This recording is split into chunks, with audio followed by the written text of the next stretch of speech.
Hello and welcome back to the Downtown Doctor. Today in our YouTube series, I'm going to be talking about self-injecting and showing y'all how to do it, which I don't recommend at all. Medical professionals are trained to inject medication, so the best bet is to go to your doctor's office and be injected there. But if you and your doc have decided that it's appropriate for you to inject outside of the clinic, hopefully this information can help you avoid some of the pitfalls and keep you healthy and keep you out of harm. For the vial, if it's a new vial and you're popping the top off, you don't need to clean it because it's sterile. But here we've used this vial before, so I'm going to cleanse it. It's a little alcohol swab. Some alcohol wipes come already pre-made.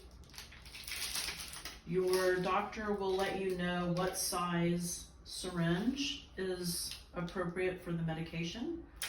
For our purposes here today, it's going to be the 1 ml syringe.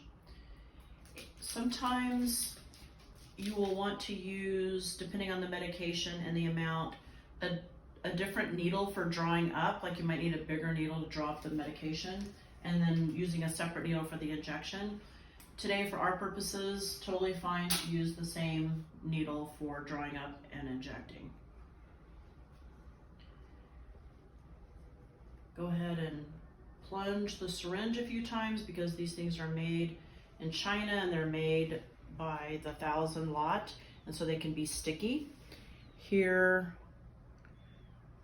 I'm pulling back enough air to displace the amount that we're going to be drawing up, and so then we draw it in. Come on, fluid. This particular medication is a little bit on the viscous side, so it takes a moment to get in there. And then I'm just looking at these hash marks. That tells me how much. And again, your doctor will tell you which line you want to go to. So now we're ready to do the injecting. And anatomy. You want to go on the lateral leg between these two muscles. This is a subcutaneous approach. This is not an intramuscular approach.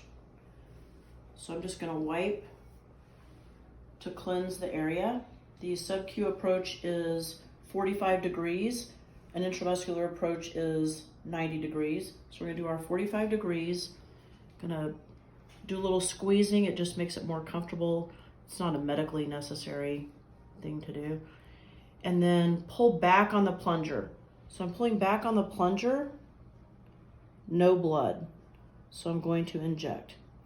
If I had pulled back on the plunger, which is called aspirating, and there had been blood, then I would have pulled my needle out, abort the mission. You don't want to inject the medication into an artery or vein. If you pull back or aspirate that plunger and you get blood, you're in an artery or a vein. So come out, do the whole procedure again, get it correct. Always aspirate to make sure that you're not in a vessel before you inject. You may have a little drop of blood or two, and that would be normal. It kind of stings, it kind of burns when you inject. So it helps to take one of your pads with the alcohol and just kind of rub it on there. If you come in to get shots from us, you know that we always do this because it feels better. And then you can put a Band-Aid over it if you're having any bleeding. I don't think I'm really having any bleeding anymore, so I'm not gonna put a Band-Aid on it. That is the long and short of self-injecting, which again, I do not recommend, but some people are going to do it. And yeah. So if you have any questions, let us know or ask your doctor. If you have any recommendations on or requests for videos, let me know. That's how we know what videos to make for y'all out there. Thanks for listening, and I hope you have a healthy and happy rest of the day.